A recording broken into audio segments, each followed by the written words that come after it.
On this edition of the program, the Hunter DeButts mystery solved?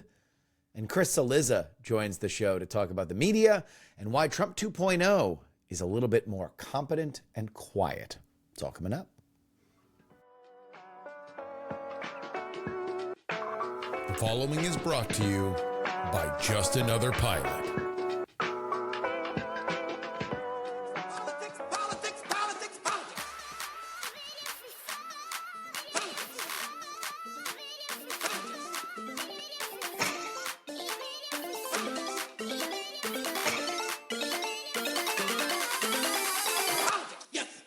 Hello and welcome everybody to the Politics program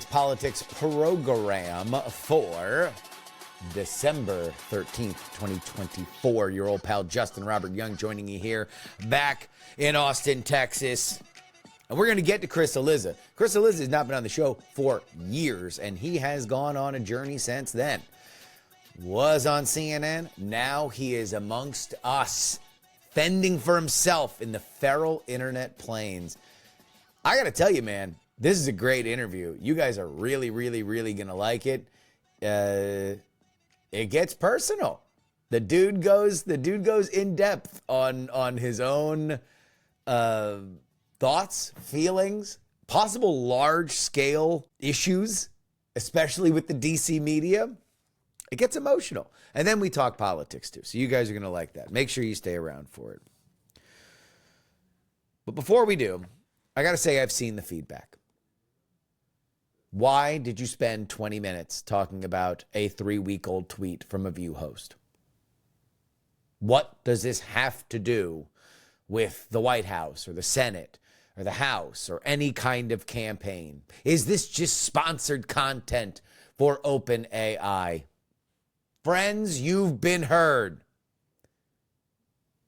And after hearing your laments, I am here to tell you, I'm diving deeper into DeButts. Because, friends, there's been a crack in the DeButts case. To recap, on December 3rd, Ana Navarro tweeted that Hunter DeButts, the brother-in-law of Woodrow Wilson, was pardoned by that American president as a way to deflect from Joe Biden pardoning his son, Hunter. This is not true. There is no Hunter DeButts in historical record that has anything to do with Woodrow Wilson, and Woodrow Wilson certainly did not pardon him. Ana Navarro copped to this being untrue by posting a screen grab from ChatGPT saying, "Don't blame me, blame the search that I found on ChatGPT." Here was the problem. Nobody was able to recreate exactly that hallucination for it to come up with Hunter DeButts. And if you're not familiar with large language models, yes, sometimes they do hallucinate, but you're usually able to recreate it if you are using the same model. Also, the citation icons on that screen grab were something that ChatGPT does not use anymore, or at least it's not available in most modern builds. So where did Hunter DeButts come from? That's what we talked to Andrew Main, my co-host on The Attention Mechanism, a podcast that I do about AI. And so I put it out to you guys, the listeners. If you use ChatGPT, please go on and try the exact same prompt that Ana Navarro used to see if your version of ChatGPT or any kind of large language model that you are using was able to recreate it. And it was only a few hours after the episode was out that I got the following email from a good man by the name of Brett. He writes, "I have the same citation format as Ana Navarro. I am unable to recreate her exact results, but my citations are both from one website." We'll get to both of those things in a second. "The article GPT is pulling from shows that it was last updated on November 3rd, after Navarro claimed GPT ate her homework. I don't use social media, so I don't know how much reach Navarro has, but I think it's possible that the author of that article double-checked their work after Navarro's tweets and then corrected their mistakes. Obviously, without seeing her citations, we can't check.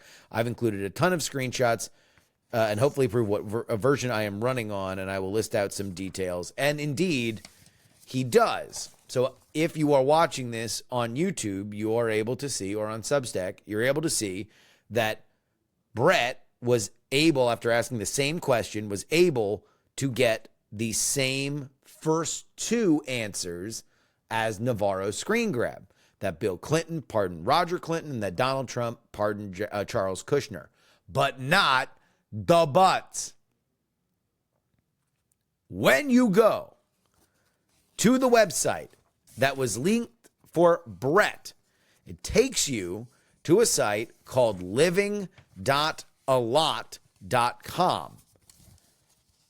A listicle entitled 5 Presidents and Governors Who Have Pardoned Family Members. That article was indeed last edited on the same day that Navarro tweeted. Interesting. So my next thought, as a proud graduate of the S.I. Newhouse School for Public Communications at Syracuse University, was to see if I could email the author. Ask them directly, like Brett suggested. Maybe for whatever reason that fell on his radar and he decided that he was going to change it. This is a picture of the author, Ron Winkler.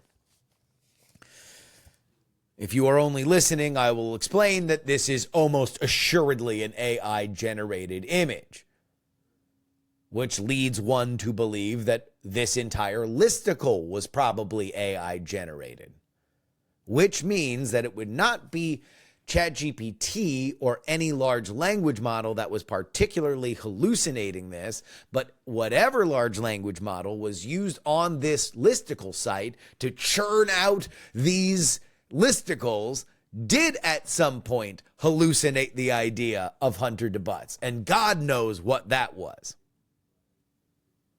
So what is living.about.com? It is one of a series of sites that are owned by Innovo.com, INUVO.com,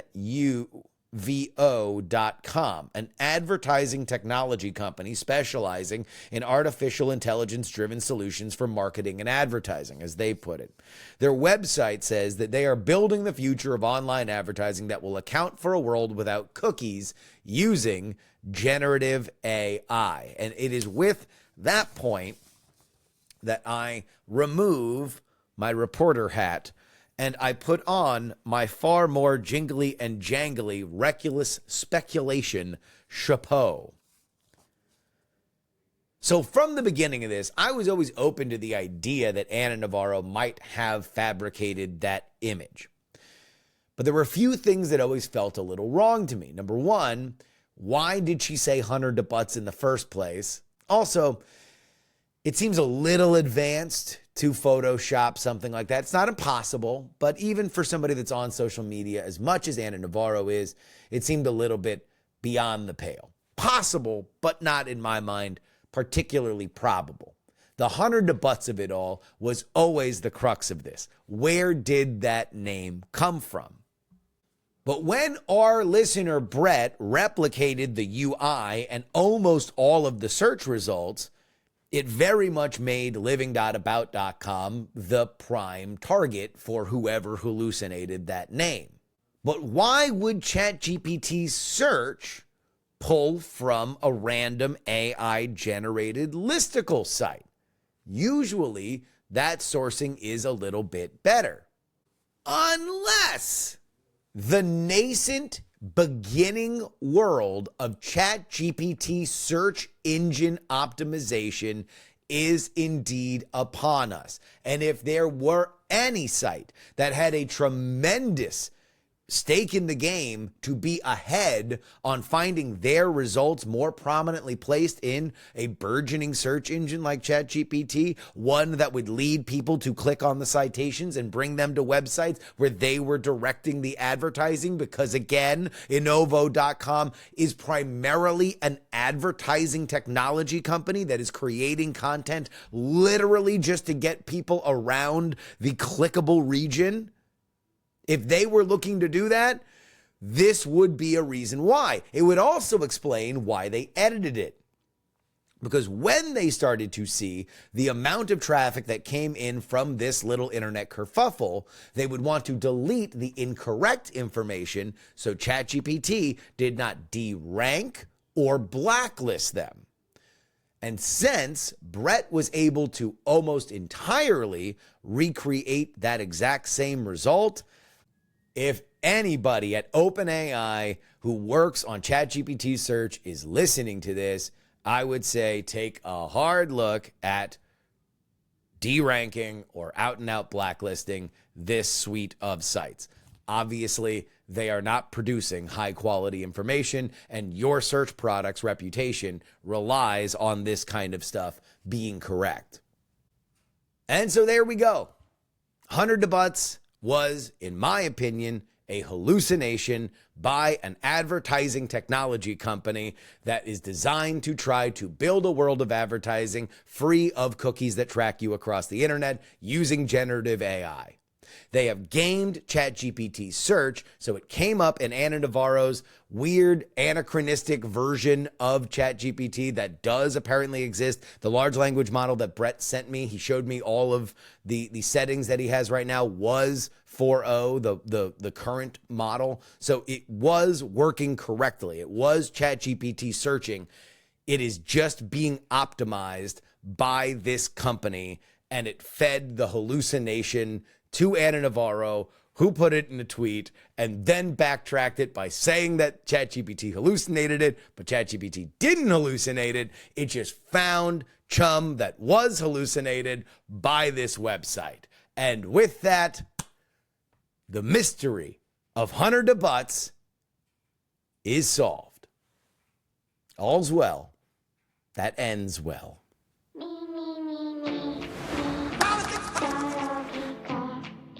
This is your update, brought to you by TakePoliticsSeriously.com. That's where you get 2 bonus episodes of this program each and every week.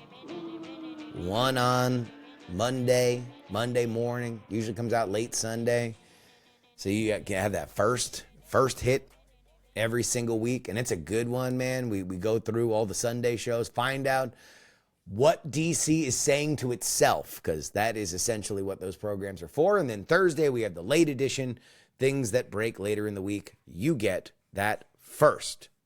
And the only way to do it is to head on over to our Substack, head on over to TakePoliticsSeriously.com and subscribe. Also, we're doing a little something special for the holiday season. A lot of you guys have written me and told me that it was because of this show you were not surprised what happened on Election Day. It was because of this program and the way that we try to do things over here that you knew that a lot of the strategy that was being deployed by the Kamala Harris campaign was not great.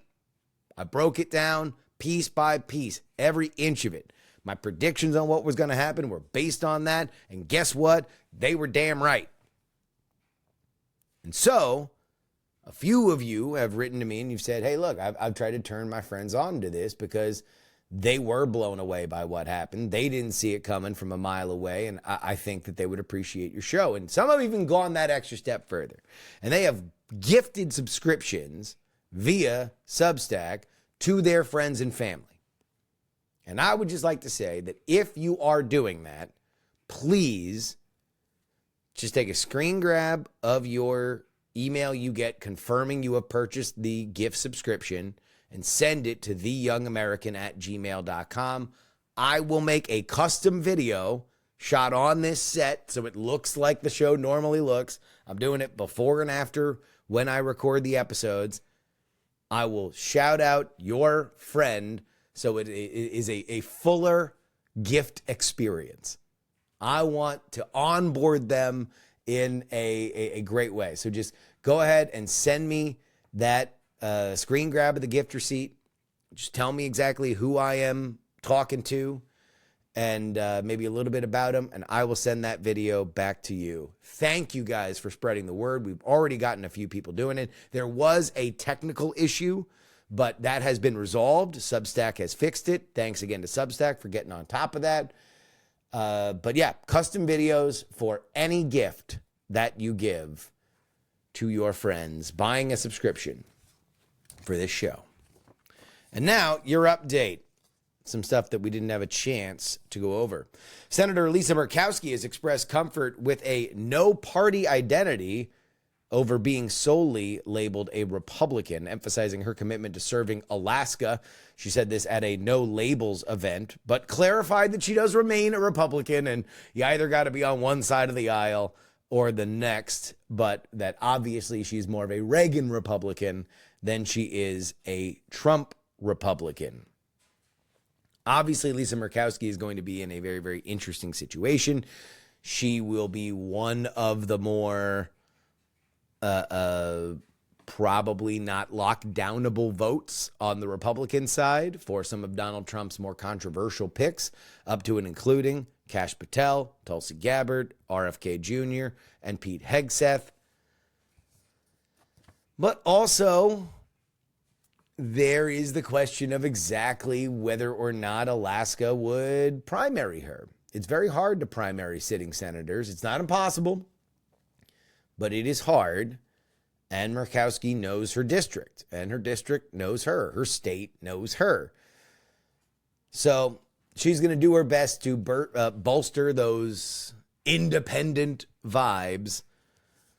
But it got a lot of traction today, mostly because it's like, okay, well, if she went like independent but caucused with the Republicans, now she'd be kind of more of a Bernie Sanders or a Kyrsten Sinema. But also, Trump likes people that fall in line. So maybe there's going to be a MAGA primary up there in old Alaska. It does appear that lawmakers are nearing a deal to avoid a government shutdown by the December 20th deadline, although disaster aid does remain a sticking point. They plan to attach billions in hurricane relief for storms Helene and Milton to a stopgap spending bill. While there's bipartisan support for the aid, some Republicans want offsets to fund the relief. Negotiations center on a $100 billion aid package with disputes over allocations to agencies like the EPA and Department of Education. Lawmakers are also considering farm bill extensions and IRS fundings. Despite concerns over the delays, negotiators aim to finalize the stopgap bill that would extend into March. Essentially, that then makes it the new Congress's problem, where they will, according to the Republicans, hopefully be done or close to done with the cabinet picks and the tax cut bill, because they want to make permanent. Why did I try to invent the new word? They want to make permanent the Trump tax cuts. And short of making them permanent, they want to extend them for like 10 years. So that is, that's what they want to do. Now, will they go that fast? I don't know, man. It's going to be interesting because the House has like a 2-seat majority right now. It's going to be hard to navigate that. But, you know, Matt Gaetz isn't there, so it'll be a little bit easier. And Donald Trump's now across the street. So you're not going to have to worry about a call from Mar-a-Lago if you are not towing the line. Now you will get called into the principal's office down the road. And finally, Representative Alexandria Ocasio-Cortez faces opposition from former House Speaker Nancy Pelosi in her bid to become the top Democrat on the House Oversight Committee, competing against Representative Jerry Connolly. While Ocasio-Cortez reportedly has strong support within the steering committee, Pelosi has been lobbying for Connolly. The Democratic Steering Committee will soon make its recommendation, but the full caucus must approve it. The contest reflects a generational battle within the Democratic Party as younger members challenge senior lawmakers for top committee roles amid concerns about setting new precedents. Pelosi has backed some challengers but remains opposed to AOC's bid. A little generational organizational violence in the Democratic Party. That is your update. Brought to you by TakePoliticsSeriously.com. Head on over there right now. Get 2 bonus episodes each and every week. Only $3 a week. If you'd buy me a cup of coffee once a week to talk to you for another 2 hours about politics, it's a no-brainer. And if you get that $99 annual plan, that is less than $100 for over 150 episodes. Guys, come on. What are we doing here? Of course, absolute no-brainer. And a reminder that bonus podcasts do not take holidays off. I will be there with you for every single holiday. TakePoliticsSeriously.com. And now, Chris Cillizza.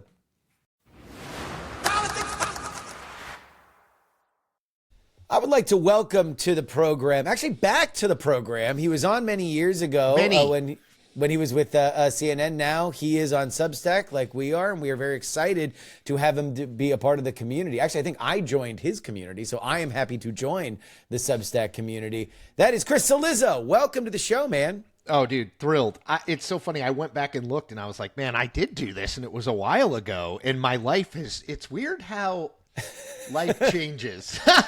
So Yeah. in unexpected, but not necessarily bad ways, but definitely like in unexpected ways. I always say, like, I'm an independent creator because CNN was like, hey, man, you do a good job, but you don't work here anymore. So I was like, oh, okay. Nice.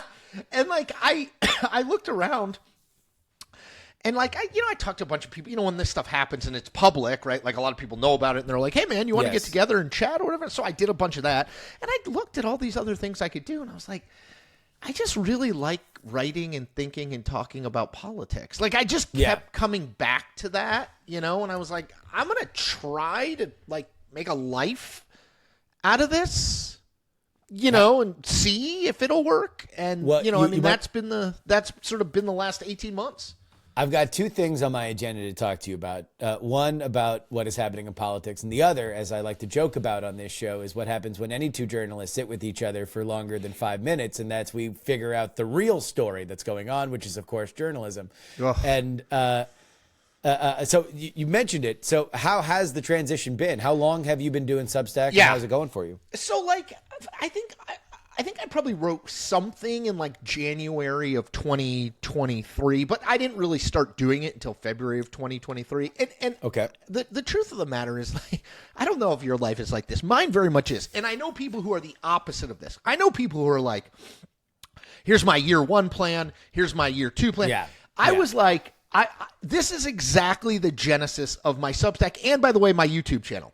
I was like, okay, I'm laid off at CNN, and like I remember this because it was the Tuesday after Thanksgiving week. Okay, so basically, you have like the holidays. So we're coming up on. Oh my gosh, this is 2 years. Here. Yeah, 2 years. Yeah. So obviously, like I think a lot of people. One thing that I've realized, and I didn't realize this before because I wasn't in this space. A lot of people try to pretend like when something bad happens professionally, like, oh, this is all part of the plan. You know what I mean? Like, can't wait for my next opportunity. And like I always tell people, like, to be honest, I kind of laid face down. You know that George Michael Bluth meme where he just lays face down? And that was me, basically. Drop my backpack, lay face down on the ground. That was basically through the holidays. And then, I remember the holidays were actually fine because, like, you're doing stuff and nobody's really working, so you don't feel that bad.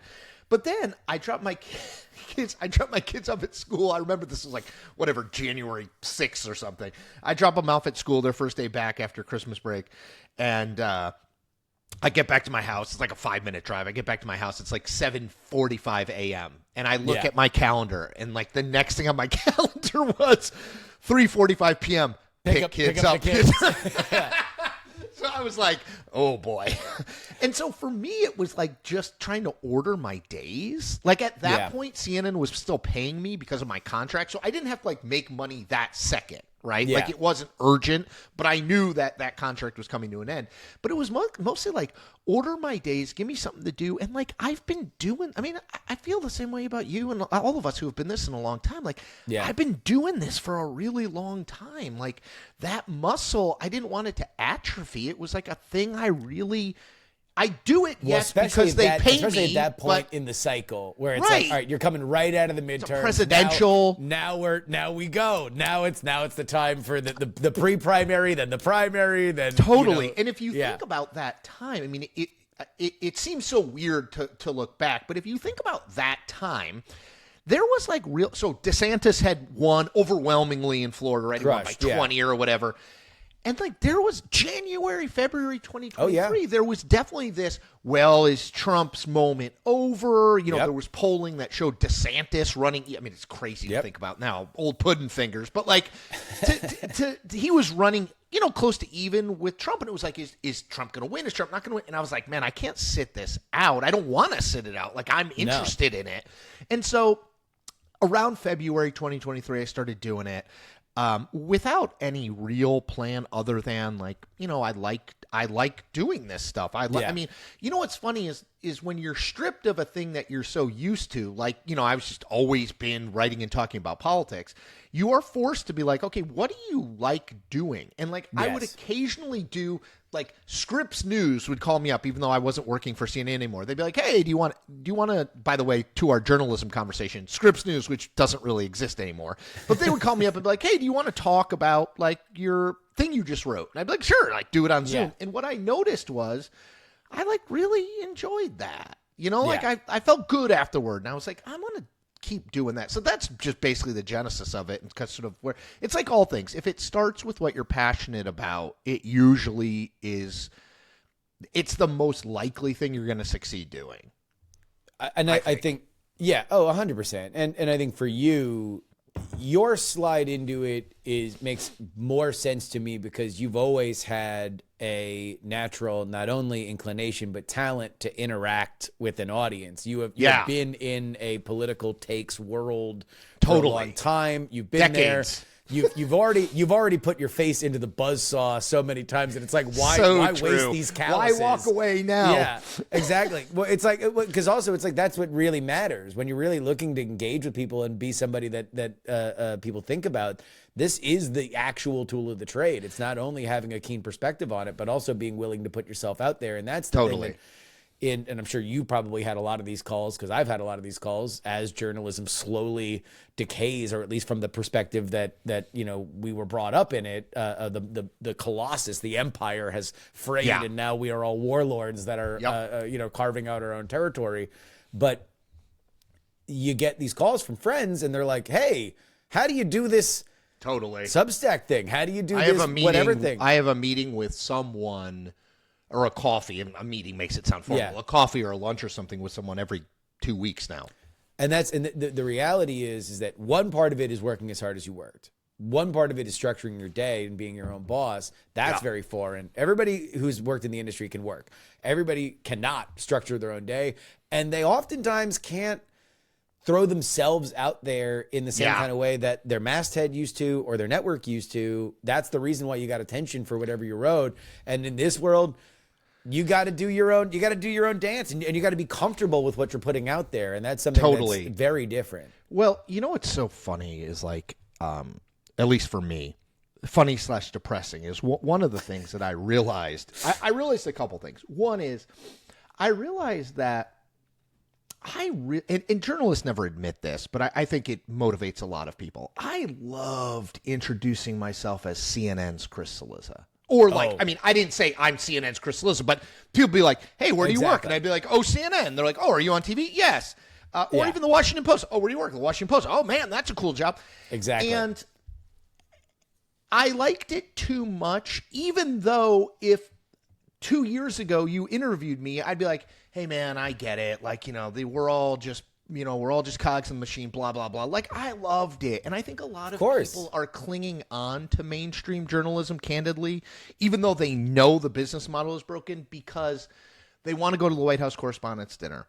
Yes. They want to be invited to parties. They want to be in Playbook spotted or whatever the hell it is. You know, like seen out at fill in the blanks, Josh Dossey's birthday party, blah, blah, blah, blah, right? Yeah. And I like Josh. No, I'm not trying to throw any shade. The point is like they want to be...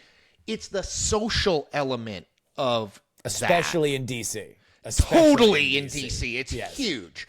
Because it is the company in a company town, right? Like politics and political journalism. So I kind of realized like, oh, that's not great about myself. And the other thing I realized to your point was I feel like some of these people, per our talk about conversations with people who are in journalism, in mainstream media, they're like, well, I mean, this seems like pretty easy math. I get 10,000 paid subscribers, $5 each. I make $500,000. And I'm like, dude, let me just tell you about my experience. So, like, I'm not a giant public figure, but, like, I was on TV. I've been doing this for a long time, right? Whatever. I just assumed. And, like, you go to CNN. When I was at CNN, I'd write something. They put it on the homepage, and it'd have, like, there'd be 150,000 people on it concurrently. I was like, people love me. Yeah. And then you go off on your own. And you're not CNN's Chris Cillizza. You're just plain old Chris Cillizza. And a lot of people can't even pronounce my last name. So Chris Cillizza. Yeah.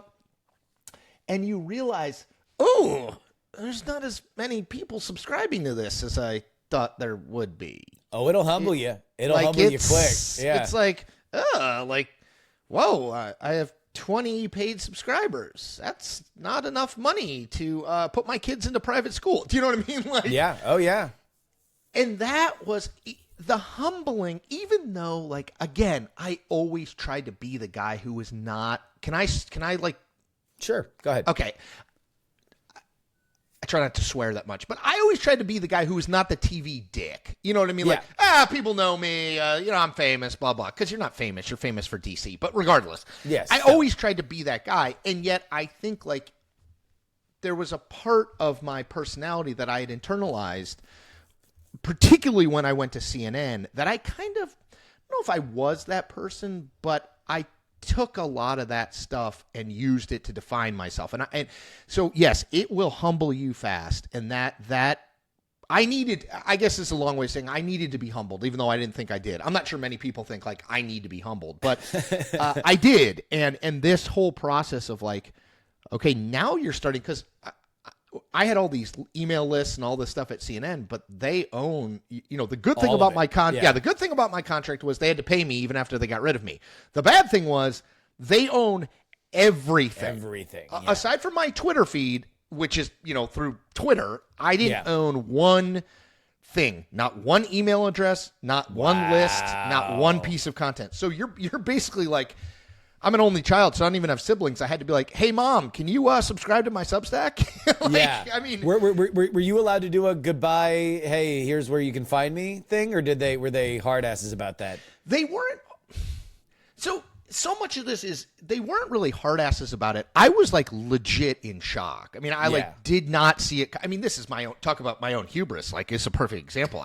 Everybody had always told me, including my agents, like, you're a star, you're a multimedia, you write and you're on the web and you talk on TV and you do YouTube. And, like, this is exactly what they want in the future. They will always find a place to do you. You will always have a home somewhere. You get them all these page views. They know digital is the future, blah, blah, blah. So it was like, it hit me like a ton of bricks. So I was not, like, in prime negotiating mindset of, like, hey, can I have this? Hey, can I have that? And to be honest, I didn't even think of starting the Substack until, like, January of 2020. So it was months after. It wasn't like I was, like, plotting, like, oh, well, can I do this? Can I do that? I knew CNN was getting rid of people. Obviously, it had been in the news, just like it is now. I mean, they're going to get rid of a bunch of people by the end of the year or early next year. So you kind of know that, but I always say you're always the hero of your own story. So you're like, surely not me. So I was so surprised by it that I didn't even do a, like, hey, you can find me here, because there was nowhere to find me at that point. Yeah. But I was starting from legit zero. Yeah. And that's, there's a comfort that comes along with being part of a very large machine that's been going for a very long time. There's a very relaxing hum that can drown out a lot of the, like, real nuts and bolts of audience acquisition and making sure that people are happy. Oh, There's somebody else that reads. I didn't have to worry about any of that shit. Yeah. You know what I mean? Exactly. I wrote content. I never asked one person to read the content. You know what I mean? It was like, dude, it's on this gigantic fire hose, whether it was the Washington Post or CNN. Yeah. Obviously CNN bigger, but still the Washington Post is the Washington Post. It's like if they put it on the homepage, people are going to read it. If anything, you were getting unsolicited feedback. If you put it up, somebody, like, on your Twitter account, it's like, oh, Cillizza, blah, blah, blah, blah. Like they're gonna fire off whatever. Absolutely. It went from too much engagement to almost no engagement. You know what I mean? And you had to. One of my friends who's a lawyer, actually, randomly, he's but very into politics. He was like, look, in the professional world, there are buyers and sellers. He's like, you have been a buyer for your whole professional career. People would come to you, they'd be like, hey, do you want this job? Or, hey, do you want this piece of content? Hey, do you want to break this news? Hey, do you want to write about this? Hey, do you want this job? He's like, now you're 100% a seller. You got to go to people and be like, you're a merchant. Here is this thing that I'm doing. Will you please pay me so that I can continue to do it? I never asked anybody for money ever. Yeah. I didn't need to. I had a salary. I made, whether or not you read, I guess tangentially, if you read more of my stuff, I benefited in contract negotiations, although it didn't help me in the long run. But it didn't. There was no like, oh, hey, if you subscribe to me, or if you tell someone you like me, I get more money. I get the same amount of money. Right. Yeah. Now it's the exact opposite of that. How would you say your output has changed? I have worked harder. And I always because you are hustling. Let me before you answer. Let me just say this: I've seen a bunch of people that have tried this. I've seen a bunch of people. There's a graveyard of a lot of very very talented professional journalists that have started. They're all in PR and communications now. Exactly. That like cracked really hard for like 2 months, and then they realized, wow, this is really cold. This is really scary. I don't like this. I will take whatever gig to plug back into the Matrix. Yes. You have not been that. You have been, I think, a natural at being able to just like pump out exactly what the people want, which is content. Yeah. How do you think, though, the tone of it, the tenor of it, how has that changed? Because it feels like you have gone through an emotional arc. Has the work gone through any arc? Big time. A big time emotional arc. So the thing I could always do, like, I was never the smartest. I was never the best sourced. I was never the best writer in any of these places. But the thing I could always do better than most people was I could create a lot of content, and I could do it across a lot of different platforms. So I can talk. I could do, honestly, back in the day, like 2000, it was like there weren't any platforms. You know what I mean? It was like the internet was like kind of a thing. But now I was like, okay, well, I can make a lot of content. I've always been able to do that. And I like doing it. I've leaned more into like being I'm a little bit more free in terms of what I can write. People always say like, man, did CNN really put their thumb on you as to what you could write? No, like they didn't. Yeah. I know that's like a better story. Like the big mainstream media machine tells you what not to write. Dude, Jeff Zucker hired me and he never one time, he read all my stuff, which is great most of my stuff, which was great about Jeff. He'd like send you a note like, hey, good piece. You're like, oh, thanks. But he never was like, write this or don't write this. He'd suggest like, hey, what if you wrote this? But he'd never be like, you can't do X. So I know people want that to be the narrative. Like, we're sticking it to the mainstream media. The mainstream media was great to me, to be totally honest. They helped buy my house. They put my kids in the school. You know what I mean? Like, but I can write about way more like personal stuff. I wrote a fair amount. I don't do it as much anymore, but I wrote a fair amount about being laid off and the struggles of that. Or, I write occasionally about faith and like how I'm trying to find it. And so what's interesting, this is when I started writing the newsletter, I was like, and doing YouTube, I was like, well, I'm just going to do what I know, which is like do analysis and takes on the day of politics, right? Exactly. It's the thing I've been doing forever. And then like one time, I don't know why, but I wrote about getting laid off. And this was like February or March, so it was like pretty recent. And oh my God, the reaction was like overwhelming. People want to connect. People want to feel seen, right? I know that's cliche, but they really do. Like whether you're writing a politics newsletter or a self-help newsletter or whatever, like the thing they want is some sense of community, some sense that the things they are hoping for or dreaming about or worried about, like that you are going through those same life experiences. And yeah, the political content's great too, but I will tell you, I've added more paid subscribers, certainly, writing about personal stuff than I have writing about politics stuff. It's like a total, I guess I should have seen that, but so sharing my emotional arc has been weirdly, and this was not intentional, good for growing the community and supporting me to be able to keep doing it. Yeah. Well, I think when you're a part of the big machine, you're just one face on that Sgt. Pepper's album. Totally. Cover, and it doesn't matter. Especially at CNN where there's literally a zillion people. A zillion stars. Yeah. And so it's like, it doesn't matter how much you are out there and defining yourself. You could have written the exact same column. I mean, obviously not about getting laid off, but about getting laid off in the past or something like that. And even then it wouldn't. There's only so far you can pop out definitionally. Where no, it's like the Borg, yourself, right? Yeah, like it's exactly. I mean, like you said, I always think people. Though I do think mainstream media is collapsing, and I'm happy to talk about it. You made a really good point, which is like there are a lot of benefits to working in the mainstream media as a journalist. Oh, yeah. I mean, like healthcare and salary are obviously the two most obvious, but the others are like it's a known thing. Yes. I'll tell you a story. So I'm doing this show for Monumental Sports Network, the regional sports network here in D.C. The people who own the Caps and the Wizards bought the local sports network. So I'm doing a show on, it's called Politics Aside, where basically I talk to politicians, people around politics, people around D.C. about sports they played and like why sports matter to them. Gotcha. Okay. Yeah. So I interviewed Jim Clyburn, 84 years old, South Carolina, former Democratic leader. Good dude, plays golf all the time. He had a bunch of great golf stories. Afterward, we go out in Cannon near his office, and we putt on a putting green. Super fun. I come back in. The chief of the staff is like, hey, let me give you my card. Great. I go in the chief of staff's office. He hands me his card. Two other guys are sitting there. One guy goes, hey, man, where you been? And that's hard. Yes. Yeah. I mean, that's hard for me, right? Yeah. Just from an ego perspective, I'm like, and you got to just be like, oh, I'm doing, I'm writing this newsletter. I'm on YouTube. I'm doing all these things, right? But it's hard because, like, if CNN had not laid me off and I had continued to be on air, he would not have asked. Like, it's easier to be associated with these things because that's how people still, at least in D.C., consume and think about media and journalism. So, I mean, and that's the biggest thing, from my perspective. I've kind of had the inverse where I have made my career in the feral fields of media. And that's been the one thing that I have not had when I decided to kind of go this direction is that I have not kind of plugged into the Borg. And every once in a while, I'll have those moments where I'm like, because I know people everywhere. I know enough people that I could submit. It's a small world.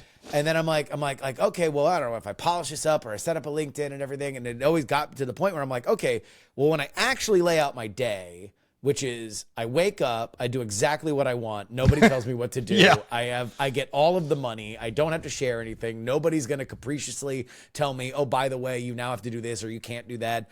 Yep. Do I want this gig? Do I want something like this? And it's always been a no. So I would like to ask you now, have you been far enough into this independent world where now you can, for all the moments of the chief of staffs that are like, hey, whatever happened to Chris Cillizza, are you now realizing the day-to-day freedom of like, do you have altitude at least in terms of the money and the freedom to realize the benefits? I think I do. I mean, some people always say like, how much money do you need? And I'm always like, a little bit more. You know what I mean? Yeah, exactly. So it's like, it's not, I'm not Nate Silver. I'm not like, $10 million clear every year. Yeah. But it, it feels like it's moving generally in the right direction. And there's enough, like if I'm the hub, there's enough spokes off of it that it makes sense. And yeah, I do. What's so funny is like, I spent the first 6 months after getting laid off, constantly refreshing my email, constantly looking at my DMs on Twitter, just waiting for that TV executive. The offer. To be like, hey, man, love to have you come in and chat. Yeah. Yeah. And had that come, I would have, in a second. And then what I realized was two things. One, it's not coming, and I don't think it will. Like, I don't see that happening for me.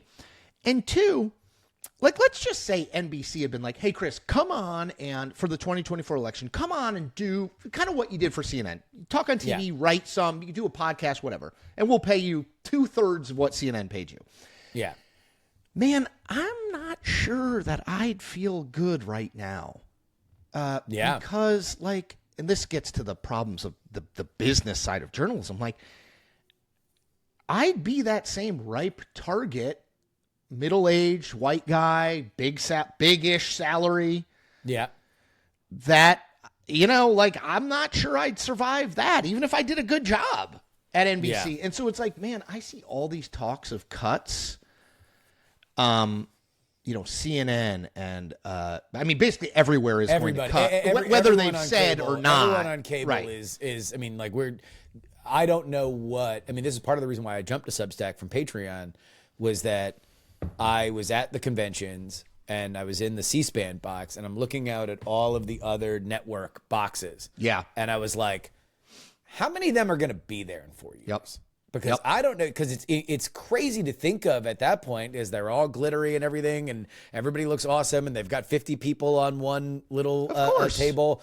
But it's like, I don't know if they're going to be there. I don't know. I mean, like, who knows? MSNBC might be strip mined for parts by 2 years from now. We have no clue what is going to happen. And I mean, CNN's going to get shredded again. If you asked, like, Chris Cillizza circa 2002...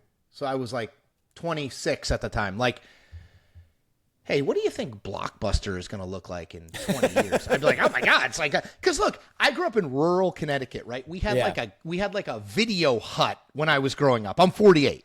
Yeah. So when I was a kid in like the 80s, it was like one, and it was like they had one copy of Back to the Future. So like if it was out, you had to wait until, right.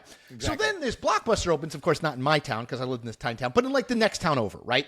So I was like, holy shit, this is amazing. They have 22 copies of Back to the Future 2. Like, this is the greatest thing ever. This company will live forever. Yeah. Boom. I mean, it's like technology's exponential growth, the ease at which we can do this, the ease at which I could go make a YouTube video in 5 minutes and I don't know shit about putting stuff on TV. I don't know anything about production. I like press start on QuickTime and then unrecord on QuickTime. Like, that's it. It's just fundamentally reshaping it. I don't think CNN won't exist. I don't think the Washington Post and the New York Times or anything. They'll exist, but the truth is they will exist in a much smaller imprint. They will pay the people who last there much less money. Yeah. And their ability to cover as much as in depth will continue to shrink. It's just going to go from this to this, I think, very quickly. I would say that there are two. I mean, everything is ultimately about the finances. And, what I've told people that are young journalists that are coming out of school is like, find where the money is and then create a job for yourself that you feel good about doing that matches your talent and be close to it. Because right now, it's shrinking. The further you are away from the money source, the colder it is for you and the faster you're going to get shot out of the airlock. And the problem for cable right now is that, A, not only is the cable bundle dying in a rapid, like on hospice level, but the digital stuff that was supposed to make up for it isn't. Nope. So it's like, this is a DOA situation, at least at the level that it was operating. There is a slimmed down version. Right? They're just too big. I mean, it just I always say, like, for someone like me or you, I think I see an economic model, right? Like, you make some from Substack, you make some from YouTube. I give some paid speeches. Like I see a model where I can live and hopefully live comfortably. But it's exactly what you said. Every dollar of what comes into Substack goes to me. There's no like overhead. This is my house. This is my home office. Do you know what I mean? Like, there's no the healthcare I have to pay for. But other than that, like, I don't have a giant ass news gathering operation. I don't have a million satellite trucks. I don't have healthcare. I don't have pensions. I don't have the cable bundle. Like, I don't need 100 million people to look at my content. Nope. And that's manageable. It's just, they're just too big. They're too big. And while I want them to do this, they pay people too much money. They pay the talent too much money. They will never get that return on investment. For what they deliver. You're just not going to get that return on investment. It's just, like, I remember when CBS, I'm old, but you remember when CBS paid Katie Couric like $20 million a year to host CBS News evening? That was the final moment. The final moment where the evening news mattered was Katie Couric getting the big job with the big paycheck, and the world yawned, and we knew that the evening news didn't matter. And who followed her? Scott Pelley, who they probably paid. I mean, if they paid him $4 million, I'd be surprised. But, like, they paid him a pittance, still a lot, but a pittance of what they paid her, because you can never make that money back. Yeah. And that to me is, like I said, smaller footprints, smaller amount of pay, smaller mandate in terms of coverage. I just don't know how you do other than that. I mean, I'll tell you what. We'll save it for the next time you're on. I'm happy to do it. What we would do with CNN going forward. But I do want to talk about the world of journalism, and especially, or not journalism, of politics. We've done enough journalism. Thank you to everybody for indulging us. Thank you for indulging us. This please stay tuned for our 4.5 hour long podcast. Exactly. I know.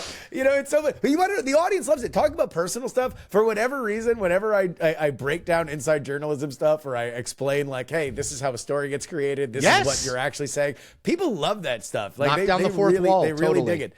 But I do want to talk to you about what is happening right now in politics. And you are somebody who not only keenly watches the world of politics, but also the way that the media reacts to it. Some of your most popular stuff is breaking down interviews and everything. Yeah. Here's something I've noticed. I'm curious if you agree with. Something is very different with this Trump administration compared to 2016. And it's this. Things that are happening behind the scenes. They're not leaking, and they're happening fast. Like, I think it is an underreported story that Matt Gaetz gets announced, realizes he doesn't have the votes, goes out himself, and there's no Maggie Haberman TikTok on exactly what happened that goes to the minute on the text messages that were happening. There's not a million people running to the press. Is that something that you've noticed, or am I just reading into this? No. So two things. Let me do leaking first, and then timing. So I remember writing a number of times in 2017 and 2018, the early parts of his his first presidency, how the leaking was remarkable. It would be like, I mean, these people would be on background, but it would be like so specific. It would be like a national security advisor who was in the meeting. I'm like, how many people can that possibly be? Exactly. Yeah. And like, so it was like the leaks were, there's always some leaks in an administration, but they're rarely early on, and they're rarely as like damaging, right? Or think about the leaks that came out in that administration. Like, people leaked, like cabinet officials were debating whether to invoke the 25th Amendment against Donald Trump. Like, I mean, because they leaked so much, you knew why they were leaking. Totally. Speaking about inside journalism, this is one of the things that I try to explain to people as we dig through the postmortem of the election.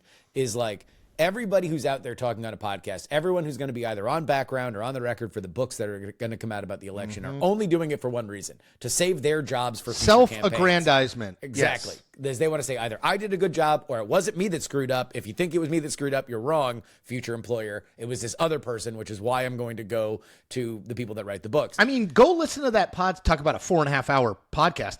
Go listen to that Pod Save America thing. That is, I like all those people, and I would probably do the same thing if I were in a situation, but that is like ass covering 101. Oh, geez. I mean, it added the third leg to the stool of, the way that people normally do it. Normally it was either big magazine articles, like TikToks, books. Right? TikToks, behind the scenes, book, and now it's podcasts, and it's like, it's great because it happens faster. But also the only reason why it did happen is because social media was, I think, rightly shredding that campaign. Because I agree.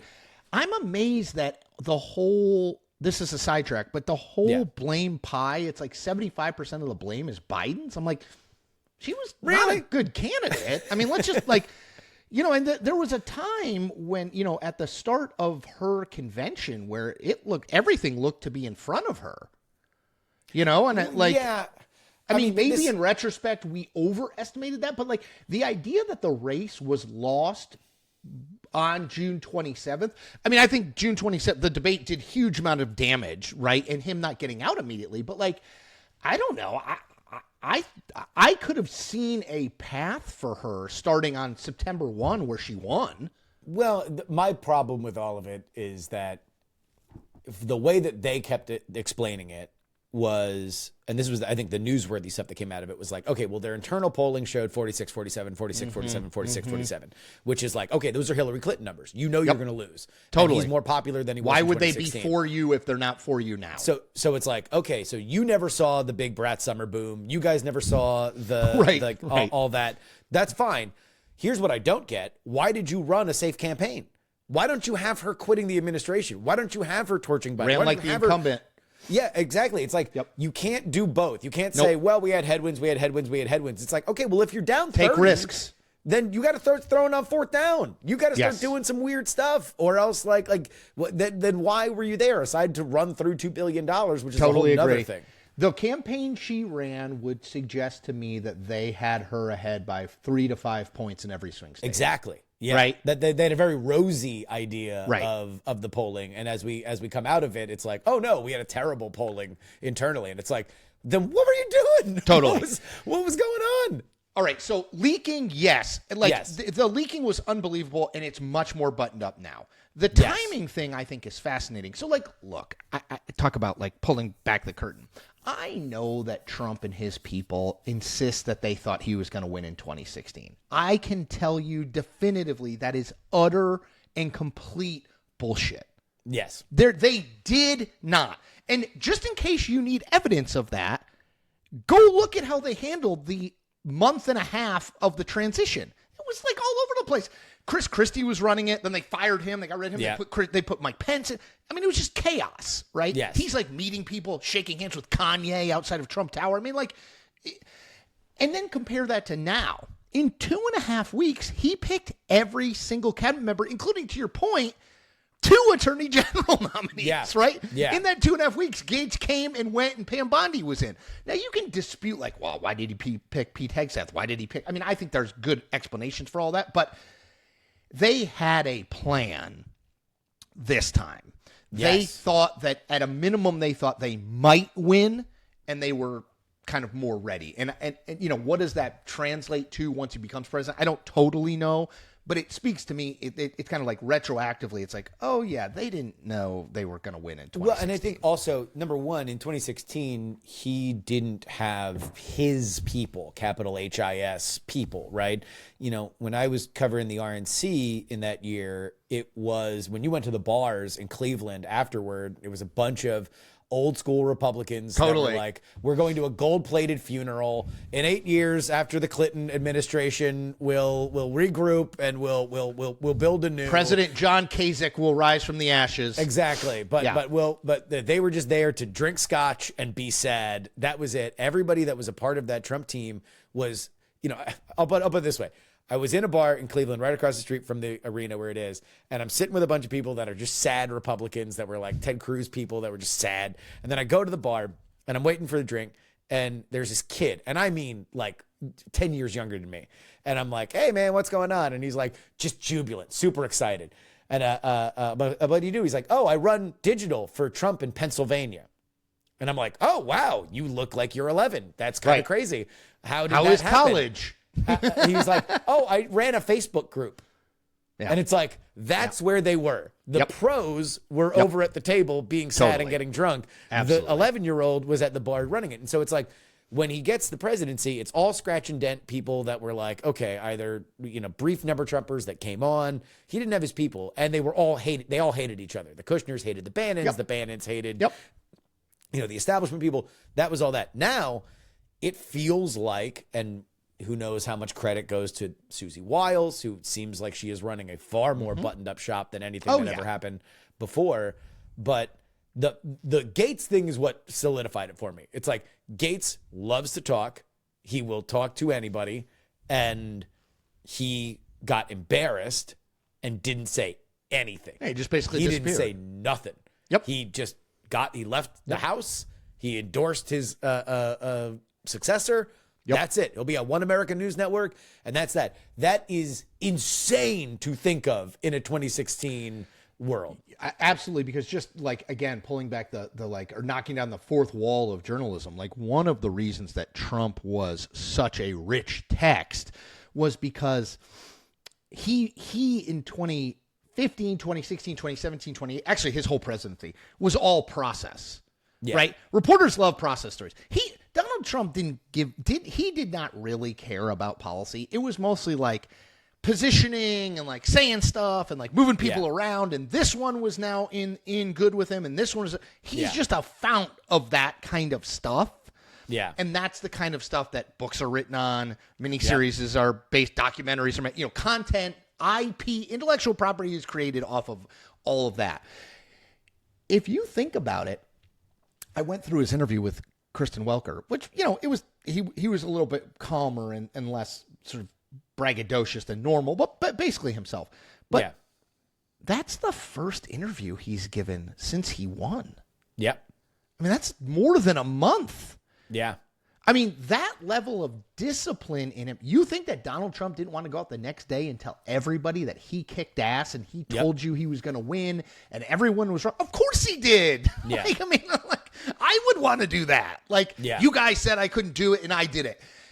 And yet it was 5 weeks before. He didn't call into Fox and Friends. Nope. He didn't go on with Tucker. He didn't do a thing with Hugh Hewitt. He didn't do any of those easy things where he could have picked up the phone and done it. He's even largely stayed out of fights that he wouldn't have stayed out of otherwise. He largely stayed out of the Senate Majority Leader totally fight, even though a lot of his allies didn't endorse Rick Scott. Didn't endorse Rick Scott. He said, hey, look, recess appointments would need to happen, but that was his only precondition. Otherwise, everybody else, he allowed that process to play out the way it did and congratulated John Thune immediately. It's interesting. And what I don't know is this some sense of he's done it before, now he knows that what was beneficial, what wasn't? Is it just Susie Wiles, that he's someone he trusts, where now he can vent to her and he can feel comfortable that his will be done via her filter? Or is it, dare I say, who knows how much a man of his age can mature, but is it maturity or him just not having the same kind of energy that he had before? I don't know where to place it. I don't know. I always hate to do the in the multiple choice. Is it A, B, C, or is D all of the above? I hate to cop out and be like, I'm sure it's some of a little of all of it.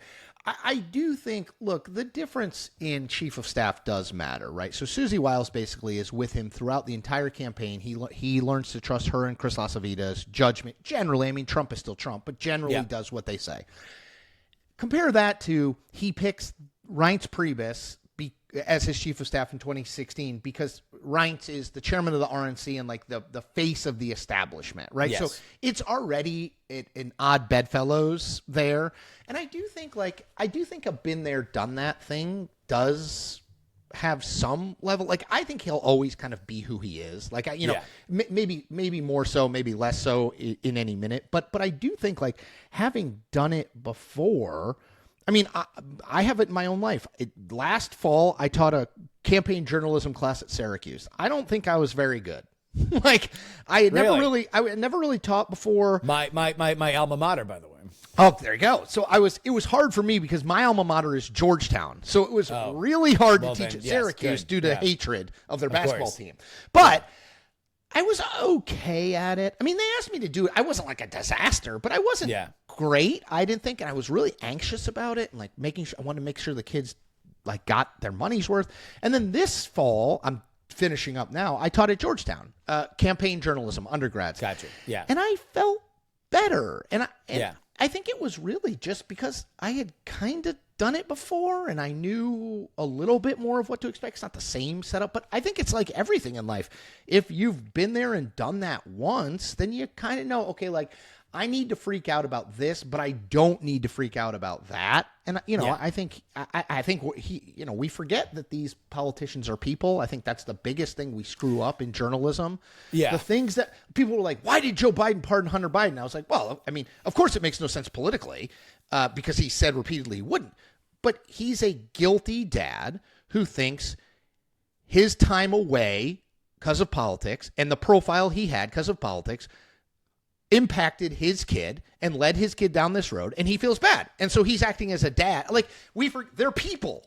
Sure. They have the same. Yes. If you feel guilty about going on a business trip for a week, so do they. It's the same. Don't make it something that it's not. At root, this is so much about human nature, and I think that's what so much of journalism misses.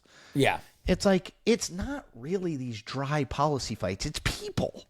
Yeah. Well, I mean, I think that we could talk for a lot longer about the pardon, but I in general, I think that you're totally right. And that was one of the things that I think it was too human with the first Trump administration. I think that there's part of the modern Democratic Party, let alone the Biden administration, that kind of became too bloodless, and people couldn't connect in a lot of ways. Yep. But we'll see where this is. But I'll tell you what, I'll get our guest out of here now. It's been an absolute pleasure. And sorry, I talked too long. I'm sorry. No. Look, it's another reason to have you on. I'd love to do it. Forward, Chris Cillizza, the So What Substack. Please go and follow him there. Subscribe. It is great content, and this is a man that is out there actually hustling. This is not a legacy journo that's cashing in on the reputation. This man is out here tilling the fields. I'm grinding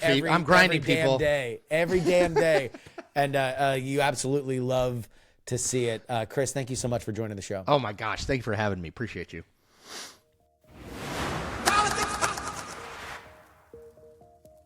And that'll wrap it up for us today. Politics, written and hosted by me, Justin Robert Young, for Dog and Pony Show Audio in Austin, Texas. Send me any and all feedback, theyoungamerican@gmail.com. If you want to find, follow, and share us on social media, it is Justin R. Young on TikTok, Justin R. Young on Instagram, Justin R. Young on X, and you can find our YouTube, which has been very valuable this week because we have all the screen grabs from the Hunter DeButts nonsense. Politics is where you find that. If you want to support us with a one-time donation, it is paypal.me/payjury on PayPal. That is PAYJURY. Venmo is Justin-Young-20. And Cash App is PX3Cash. Send me anything you'd like in the mail. P.O. Box 153184. Austin, Texas, 78715. And we did get a little Venmo bonus, so I want to shout that out right quick. Dave, man, thank you for, he hit me off with a nice little, Dave greased your boy with a nice little C note. You love to see it. That's Venmo. Venmo money isn't real. Justin-Young-20. Of course, the only way you get our bonus content is takepoliticsseriously.com. Paying members get 2 bonus episodes each and every week, either $3 a week, price of a cup of coffee, or $99 for the entire year. That's the annual deal that we have now on Substack. That's over 150 episodes in total of PX3 for under $100. It's like 60 cents an episode when you actually figure it out. That's making me a cup of coffee, not even buying me a cup of coffee. Thank you to everybody who has supported us.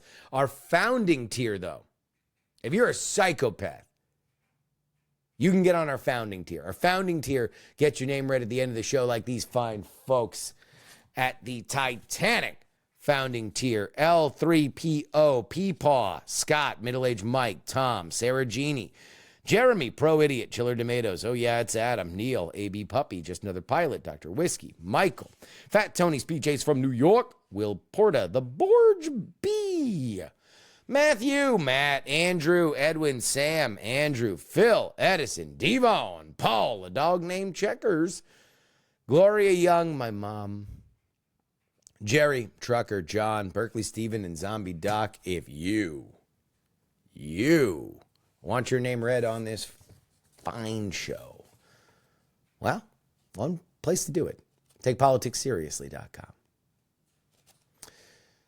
And that'll be it for us this week. We're going to start to move into holiday hours here. I don't know when. I'm pretty sure we'll do 2 episodes next week. One of those should feature our pal Musa Al-Gharbi, who, by the way, blowing up, man. Everywhere you look, people got Musa Al-Gharbi on their lips. Hit new book that is out. People are talking about it. We have never been woke. But the first time he was on our show was because he broke down the demographics of the 2020 election. He has broken down the demographics again. He's got a Substack to plug, and he's back on this show. Because he doesn't forget, man. He does not forget. Even though he's been on every gigantic podcast that there is, he comes back to us. You love to see it. That'll be it for us this week. Till then, this is your old pal Justin Robert Young saying some shows talk about politics, others talk about politics, and still more discuss politics. But this is the only show that dares discuss. Oh, 3. Diamond Club hopes you have enjoyed this program. Dog and Pony Show audio.